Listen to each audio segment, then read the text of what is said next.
ചങ്ങായിമാരെ, നമ്മുടെ കാളിച്ചട്ടൻ മുടി വെട്ടാൻ വേണ്ടി ബാർബർ ഷോപ്പിക്ക് ചെന്നപ്പോൾ അവിടെ ബാർബർ ഷോപ്പ് ഉടമ അദ്ദേഹത്തിൻ്റെ ഹൃദയശുദ്ധിക്ക് വേണ്ടി ഖുർആൻ പാരായണം ചെറിയ ശബ്ദത്തിൽ വെച്ചിട്ടുണ്ടായിരുന്നു.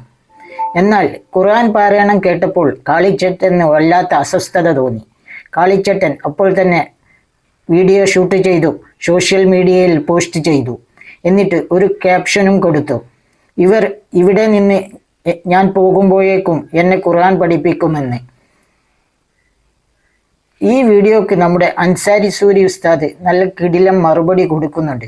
സൂരി ഉസ്താദ് എല്ലാവിധ പാട്ടുകളും ഒക്കെ പാടിയിട്ടുള്ള ഒരു നല്ല കിടിലം മറുപടി കൊടുക്കുന്നുണ്ട്.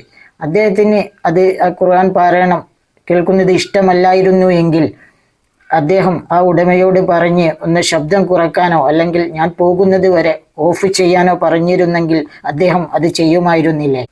നമ്മുടെ അൻസാരി സൂരി ഉസ്താദ് പാട്ടുപാടി തന്നെ അതിന് നല്ലൊരു മറുപടി കൊടുക്കുന്നുണ്ട്. അദ്ദേഹം കണ്ണൻ്റെ ഒരു പാട്ട് പാടുന്നുണ്ട്.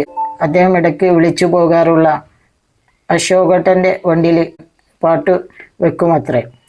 ആ പാട്ട് കേട്ട് പഠിച്ചു. ഉസ്താദ് ആ പാട്ട് പാടുകയും ചെയ്യുന്നുണ്ട്. തുളസിക്കതിർന്നുള്ളിയെടുത്തു കണ്ണിനൊരു മാലയ്ക്കായി പൊട്ടാത്ത നൂലിൽ കെട്ടി എന്നും ചാർത്താം ഞാൻ എന്ന് പറഞ്ഞൊരു പാട്ടാണ്. ഉസ്താദ് മറ്റുള്ള പാട്ടുകളൊക്കെ പാടി നമ്മുടെ കാളിച്ചട്ടന് അടിപൊളി മറുപടി കൊടുക്കുന്നുണ്ട്. നമുക്ക് ആ വീഡിയോയിലേക്ക് ഒന്ന് പോയി നോക്കിയാലോ.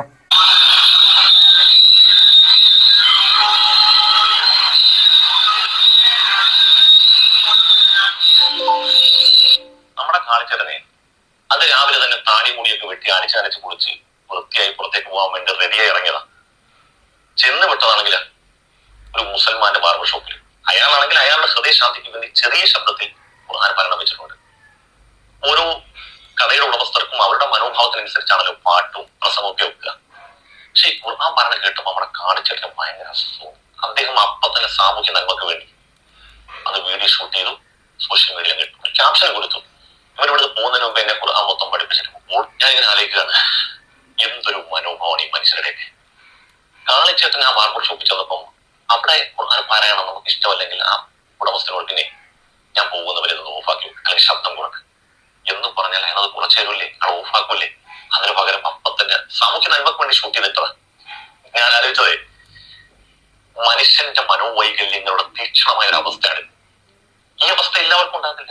ചില പ്രത്യേകമായ ആശയങ്ങൾ കൊണ്ട് നടക്കുന്ന മനുഷ്യന്മാരുടെ പ്രത്യേകതയാണ്. നിങ്ങൾ ആലോചിച്ച് ഇപ്പൊ എന്നെ സ്ഥിരമായി ഓരോ സ്ഥലങ്ങളിൽ കൊണ്ടുപോകാൻ വേണ്ടി ഞാൻ വിളിക്കുന്ന ഓട്ടോ നമ്മുടെ അശോകേട്ടൻ, എവിടെ വാഗത്തിന് ഓടുന്ന അശോകേട്ടൻ ഭയങ്കര ഭക്തനുമാണ്, നിഷ്കളങ്കനുമാണ്. അദ്ദേഹം ഓട്ടോറിക്ഷയിൽ എപ്പോഴും പാട്ടാം. അദ്ദേഹത്തിന്റെ ഓട്ടോറിക്ഷയിൽ നമ്മൾ കയറുമ്പോൾ അദ്ദേഹം ഇടുന്ന ഭക്തിഗാനം എന്റെ വിശ്വാസത്തിനെതിരാണെങ്കിൽ നിർത്ത്, എന്നെ ഇറക്കിയിട്ടെങ്കിൽ ഇട് എന്നല്ല പറയുന്നത്. നമ്മളത് കേൾക്കുക. നമുക്ക് എന്ത് നഷ്ടമാണുള്ളത്? അത് കേട്ടെന്ന് പറഞ്ഞ് ഞാനത് കാണാൻ പഠിച്ചു. തുളസിക്കതിർന്നെടുത്തു കണ്ണിനൊരു മാലയ്ക്കായി പൊട്ടാത്ത നൂലിൽ കെട്ടി എന്നും ചാത്താം ഞാൻ.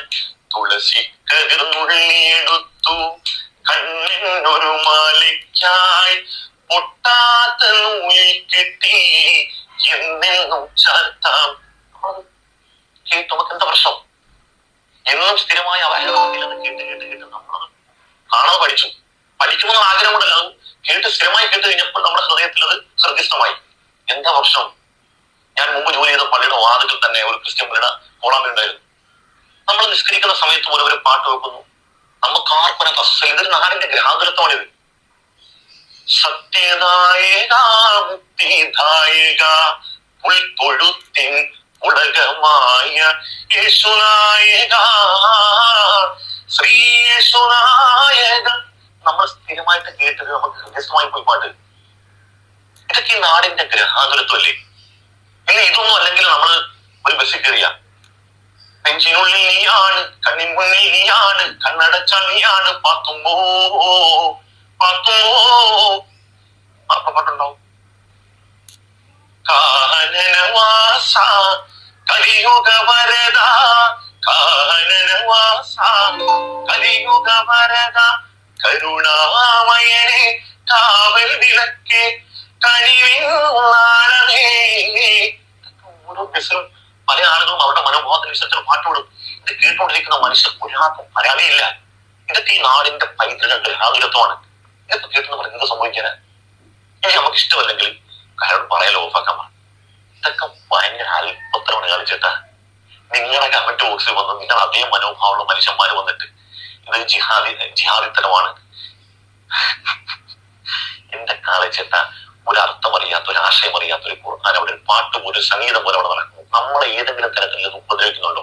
ഇത് പറയുമ്പോൾ കാളിച്ചേട്ടന്റെ കാര്യം മനസ്സിലാക്കണം. മറ്റൊരാളുടെ ഭക്തി നമ്മൾ ഏതെങ്കിലും തരത്തിൽ ബുദ്ധിമുട്ടിക്കുന്നുണ്ടെങ്കിൽ, ഉദാഹരണം പറഞ്ഞാൽ നമ്മളെ വഴി തടസ്സപ്പെടുത്തുന്നു, അയാളുടെ പ്രാർത്ഥന, അതിന്റെ ശബ്ദം നമുക്ക് ഏതെങ്കിലും തരത്തിൽ അസ്വസ്ഥത, നമ്മുടെ എഴുത്തിനോ വായനയോ നമ്മള് സ്വസ്ഥമായിട്ടുള്ള ഇരുത്തത്തിനൊക്കെ അത് ബുദ്ധിമുട്ടുണ്ടാകുന്നുണ്ടെങ്കിൽ ഉറപ്പായിട്ട് നമ്മൾ പറയണം, ചെയ്യാൻ പാടില്ല. നിസ്കാരമാകട്ടെ, മറ്റെന്ത് പ്രാർത്ഥനയുണ്ട്. ഉദാഹരണം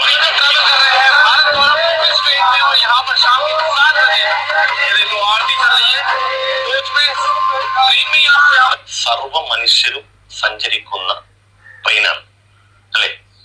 ഇനി ഏത് മതക്കാരും ചെയ്തത്, ഇതിപ്പോ നിസ്കാരമാണെങ്കിൽ പോലും മനുഷ്യർക്ക് അസ്വസ്ഥത ഉണ്ടായിക്കൊണ്ട് തടസ്സപ്പെടുത്തുന്നു. ഒരാൾ അവന്റെ സ്വകാര്യതയിൽ പ്രാർത്ഥിക്കുന്നു, അവൻ വ്യക്തിപരമായിട്ട് അവന്റെ മൂലം കയറുന്നത്, അത് വാഹനത്തിനാണെങ്കിലും അവന്റെ സ്വകാര്യതയിൽ പ്രാർത്ഥിക്കുന്നു. അതൊന്നും വിഷയമുള്ള കാര്യമില്ല. മനുഷ്യർക്ക് അസ്വസ്ഥയും തടസ്സം ഉണ്ടാക്കിക്കൊണ്ട് ഇങ്ങനെ ചെയ്തു. അങ്ങനെ ചെയ്യാൻ പാടില്ല. അത് ഏത് മതത്തിൽപ്പെട്ട മനുഷ്യരാണെങ്കിലും അവരുടെ പ്രാർത്ഥനയോ മറ്റുള്ള കാര്യങ്ങളോ, ട്രെയിൻ എന്നുള്ളത് പൊതുസ്വത്താണ്, രാജ്യത്തിന്റെ പൊതുസ്വത്താണ്. അവിടെ ഇങ്ങനത്തെ പരിപാടി ചെയ്യാൻ പാടില്ല. ഞാൻ പറഞ്ഞു വന്നത്, നല്ലൊരു ഹൃദയം ഉണ്ടെങ്കിൽ നമുക്ക് എന്തും ആസ്വദിക്കാൻ കഴിയും. നല്ലൊരു മനസ്സുണ്ടായാൽ മതി, എന്തും ആസ്വദിക്കാൻ കഴിയും. എന്നെ സംബന്ധിച്ചുള്ള ഒരുപാട് ഭക്തികാരൻ, ഹിന്ദു ഭക്തികാരൻ എനിക്കറിയാം. അത് ഹൃദയസ്ഥമാക്കണമെന്ന് ആഗ്രഹിച്ചത് കൊണ്ടല്ല, മറിച്ച് നമ്മൾ പലയിടത്തും പോകുമ്പോൾ പണ്ട് പോലെ പാട്ട് പാടുന്ന ഇഷ്ടമുള്ള ആളാണ്. അങ്ങനെ നമ്മൾ ഓട്ടോമാറ്റിക്കലി കേൾക്കുമ്പോൾ നമ്മുടെ മനസ്സിൽ അങ്ങനെ രൂഢമൂലമായി പോകുന്നുണ്ട് പാട്ട്. നമ്മുടെ നാടിന്റെ പൈതൃകവും സംസ്കാരവും അതിന്റെ വൈവിധ്യവും ഇതൊക്കെ കേട്ടെന്ന് പറഞ്ഞാൽ എന്ത് സംഭവിക്കാനാണ്? ഇഷ്ടമല്ലെങ്കിൽ ഇഷ്ടമല്ലെന്ന് പറയാൻ അപ്പുറത്തേക്ക് ഒരു സാമൂഹിക നന്മ പോലെ വലിയ സംഭവം ഇതൊക്കെ വാട്സപ്പിൽ ഫേസ്ബുക്കിൽ എന്ത് അല്പത്തരമാണ്. ഇത് നമ്മൾ കുന്നംകുളം ലാലേട്ടനാണെന്നുള്ളത് നമുക്ക് മാത്രമേ അറിയുള്ളൂ. നാട്ടുകാരെ സംബന്ധിച്ചിടത്തോളം നമ്മളെ വെറും പൂച്ചിച്ചുള്ളൂ. 5 കാശില്ലാത്ത മനുഷ്യൻ എന്തോ മനോരോഗിയാണെന്ന് വിചാരിക്കുള്ളൂ. അതുകൊണ്ട് കളിച്ചേട്ടാ, നമുക്ക് എല്ലാം ആസ്വദിക്കാം. ഏതൊക്കെ എഞ്ചിനുള്ളിൽ നീയാണ്, കണ്ണിമുമ്പിൽ നീയാണ്, കണ്ണടച്ചാൽ നീയാണ്, പത്തുമോ തുളസി കരുന്നെടുത്തു കണ്ണനൊരു മാലയ്ക്കായി പൊട്ടാത്ത നൂലിൽ കെട്ടി എന്തെന്നും ചാത്താം ഞാൻ കരുണാമയനെ കാവൽ വിളക്കേ കനിവിൻ നാളവേ. ടെക്നോളജി ഉണ്ടാ? ടെക്നോളജി ഇല്ലെങ്കിൽ ടെക്നോളജി വേണം. ടെക്നോളജി നിങ്ങളതിൽ ടെക്നോളജി നിങ്ങളെ കൂടെ വെക്കാം. അടുത്ത ടെക്നോളജി ഉണ്ടാ?